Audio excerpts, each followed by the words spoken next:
50 বছর পর নিভল ইন্ডিয়া গেটের অমর জওয়ান জ্যোতির অগ্নিশিখা। সরিয়ে দেওয়া হলো দিল্লির ইন্ডিয়া গেটের অমর জওয়ান জ্যোতি, স্থানান্তর করে মিলিয়ে দেওয়া হলো ন্যাশনাল ওয়ার মেমোরিয়ালের শিখার সঙ্গে।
ইন্দিরা গান্ধী বেঁচে থাকলে কাঁদতেন, অমর জওয়ান জ্যোতি সরানো প্রসঙ্গে প্রতিক্রিয়া অনুব্রত মণ্ডলের। অমর জ্যোতি যে আজ ওখান থেকে সরিয়ে দেওয়া হচ্ছে, এর মতন লজ্জার বিষয় আর কিছু নয়। আমি জানি না ভারতবর্ষটাকে কোথায় নিয়ে যাবে। এটা কি ভারতবর্ষের মানুষ নয়? এরা কি ভারতকে ভালোবাসতে জানে না? তারা কি ভারতবাসী নয়? অমর জ্যোতি আজকে বলছে সরিয়ে দেবো, এই কল্পনার বাইরে। লজ্জায় ভারতবাসীর মুখ ঢেকে দিচ্ছে। আমি জানি না নরেন্দ্র মোদীর কি হয়েছে, অসুস্থতা, না ভুল বকছে, না ভুল লিখছে, না পাগলামি করছে, উনি নিজেই জানেন। ঈশ্বর ক্ষমা করবে না। সৈনিকদের তখনকার যখন বাংলাদেশ যুদ্ধতে 71 সালে বাংলাদেশ যুদ্ধে ইন্দিরা গান্ধী যা করে গেছিল, এই জ্যোতিটাকে আজকে সরিয়ে দিচ্ছে, অন্যায় করছে। ইন্দিরা গান্ধী বেঁচে থাকলে কাঁদতেন। আর এই প্রসঙ্গে কেন্দ্রীয় সরকারকে কটাক্ষ করে কি বললেন অধীর রঞ্জন চৌধুরী, দেখুন। যা কিছু ঐতিহ্য আমরা বহন করে চলেছি, সেগুলোকে ধ্বংস করে দিয়ে বিজেপি পার্টি তার সংস্কৃতি তারা ভারতবর্ষের মানুষের মধ্যে প্রথিত করতে চায়। ভারতবর্ষের জওয়ানরা যে দেশকে রক্ষা করতে আত্মত্যাগ করছে, তাদের স্মৃতির উদ্দেশ্যে 72 সালে হয়েছে, মোদির জমানায় হয়নি। তাই মোদির জমানায় যা কিছু না হয় সেগুলোই বাতিল করা পরিকল্পনা করা হয়। কি বলেছেন সিপিএম নেতা সুজন চক্রবর্তী, দেখুন। দেশের সরকার, তার প্রধানমন্ত্রী যদি এত অপদার্থতার অংশীদার হয়, তাহলে সেটা সত্যিই বিপজ্জনক। প্রধানমন্ত্রীর না আছে দেশপ্রেমিক মনোভাব, না আছে গৌরব গাথার মনোভাব, না আছে ভারতীয়ত্ব এবং ভারতের আমাদের সব মিলিয়ে যে পরম্পরা, সেই সংক্রান্ত কোনো বোধ যে একেবারে নির্বোধ হয়ে গেছেন প্রধানমন্ত্রী, এটা তার থেকে স্পষ্ট। এবং আমি জানি না, তার সঙ্গে এটা বললেও অত্যুক্তি হবে না, তাহলে কি আসলে এই অমর জ্যোতিকে অমর্যাদা করার মধ্য দিয়ে ভারতীয় সেনাবাহিনীর সেই সময়ের ভূমিকাটাকে অমর্যাদা করার চেষ্টা করা হচ্ছে? তার মানে কি স্বাধীন বাংলাদেশ গঠনের প্রক্রিয়াটাকেই আসলে বিজেপি যে আরএসএস যে মেনে নিতে পারে না, এটা কি তারই প্রমাণ? এটা চূড়ান্ত ভাবে একটা দেশবিরোধী মনোভাবের প্রতিফলন। এটা সমগ্র গৌরব গাথা তাকে অস্বীকার করার একটা চেষ্টা। এটা অবশ্যই নিন্দা করতে হবে এবং এর বিরোধিতা করার কোনো বিকল্প নেই। পাল্টা কি যুক্তি দিলেন বিজেপির সর্বভারতীয় সহসভাপতি দিলীপ ঘোষ? দেখুন। অমর জওয়ান জ্যোতি সেটা তো কেউ ভেঙে দিচ্ছে না, সেটা তো কেউ বুঝিয়ে দিচ্ছে না। পুরনো জিনিসকে যদি নূতন করে তৈরি করা হয় এবং যেখানে এই যে আরও শহীদদের যেখানে স্মরণ করেছি আমরা, ওয়ার মেমোরিয়াল হয়েছে, তো তার সঙ্গে এটা যুক্ত করে সুন্দর করতে আপত্তিটা কি আছে? ইন্দিরা গান্ধী বানিয়েছিলেন ওটাই থাকবে। বাজার হাট অফিস পাল্টে যাচ্ছে, মন্দির মসজিদ সরে যাচ্ছে রাস্তা করার জন্য। তো জওয়ান বা আমাদের যারা বিপ্লবী, যারা বলিদানী, তাদের সম্মান জানাবার জন্য যদি সুন্দরভাবে করায় আপত্তিকে, বহু স্মৃতিসৌধ এভাবে সরানো হয়েছে, পরিবর্তন হয়েছে, কংগ্রেসেরই করেছে। আজকে যেহেতু বিজেপি করছে আর কিছু বলার নেই, সেখানে রাজনীতি করা হচ্ছে।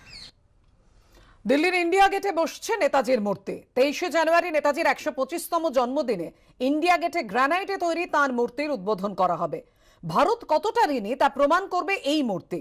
যতদিন না মূর্তির কাজ শেষ হয় ততদিন হলোগ্রাম স্ট্যাচু থাকবে ওই জায়গায়।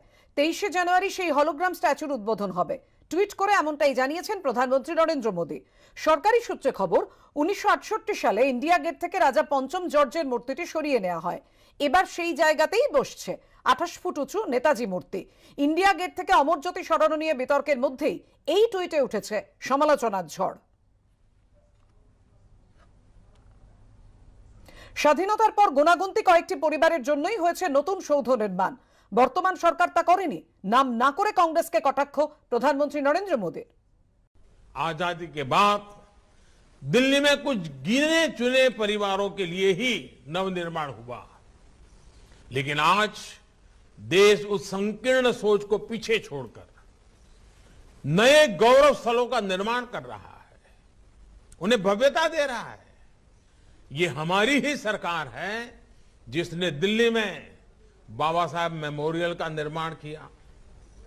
ये हमारी ही सरकार है जिसने रामेश्वरम में एपीजे अब्दुल कलाम स्मारक को बनवाया। इसी तरह नेताजी सुभाष चंद्र बोस और श्यामजी कृष्ण वर्मा जैसे महापुरुषों के साथ जुड़े हुए स्थानों को भव्यता दी गई है। हमारे आदिवासी समाज के गौरवशाली इतिहास को सामने लाने के लिए देश भर में आदिवासी म्यूजियम भी बनाए जा रहे हैं।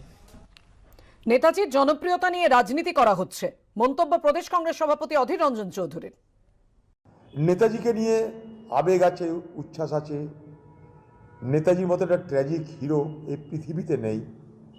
ফলে নেতাজিকে ব্যবহার করা যেতে পারে, এই ভাবনা থেকে এই সরকার 23শে জানুয়ারি হলোগ্রাম, নেতাজির মূর্তি, নানা রকমভাবে নেতাজির ভাবমূর্তিকে ব্যবহার করতে চাইছে তাদের নির্বাচন এবং রাজনীতিকে সামনে রেখে।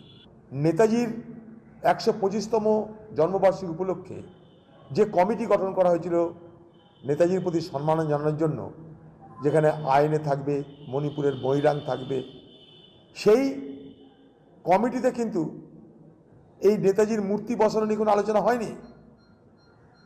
23শে জানুয়ারি নেতাজির জন্মদিন, আর আজকে বলছে নেতাজির মূর্তি বসবে, আজ থেকে শুরু হবে হলোগ্রাম। আপনার কি মনে হচ্ছে না যে ধামাচাপা দেওয়ার জন্য এটা একটা খুব দ্রুত প্রক্রিয়া একটা শুরুয়াত করা হলো? সমালোচনা করে কি বলেছেন ফিরহাদ হাকিম, দেখুন। এই সরকারটা হচ্ছে এখন যা দেখা যাচ্ছে, আগে ছিল সাম্প্রদায়িক সরকার আর এখন হচ্ছে পাগল সরকার। মমতা বন্দ্যোপাধ্যায় এতবার বলার পরে ট্যাবলো দিচ্ছে না নেতাজির মূর্তি বসবারে কেন? এটা হচ্ছে পাগলামি, বিতর্ক ঝামাতামা চলছে না, এটা বলে চাপে চাপে পড়ে বাপ বলছে। আগে নেতাজির ভাবধারা অনুসরণ করুন, প্রতিক্রিয়া ফরওয়ার্ড ব্লকের। চন্দ্রের ঋণ শোধ করতে গেলে সুভাষচন্দ্রের রাষ্ট্র ভাবনা এবং ভারতীয় জনগণের হাতে সমস্ত ক্ষমতা দেওয়ার যে নীতি, যে মতাদর্শ, সেই মতাদর্শকে যদি কেন্দ্রের বিজেপি সরকার মেনে চলে তাহলেই তার প্রতি শ্রদ্ধা জানানো হবে। কারণ এই সরকার সাম্প্রদায়িকতাকে প্রশ্রয় দিচ্ছে, মদত দিচ্ছে। এই সরকার আমাদের দেশের যে রাষ্ট্রীয় নীতি, সেই নীতির ক্ষেত্রে রাষ্ট্রীয় ব্যবস্থাকে ধ্বংস করে একটা কোম্পানি ব্যবস্থা চালু করতে চায়, যে কোম্পানি ব্যবস্থার বিরুদ্ধে জাতীয় ঐক্য সংহতির পক্ষে সুভাষচন্দ্র তার মতবাদী বিষয়গুলো উপস্থাপন করে গেছেন দেশের জনগণের কাছে। তাই সুভাষচন্দ্রের মূর্তি বসাচ্ছেন ভালো কথা, কিন্তু সুভাষচন্দ্রের মতবাদী দিকগুলো রাষ্ট্রের প্রধানমন্ত্রী, রাষ্ট্রীয় সরকার তারা এটা মান্যতা দিলেই আমরা সবচেয়ে বেশি খুশি হব। ফিরে এলাম বিরতির পর। দেখছেন এখন কলকাতা।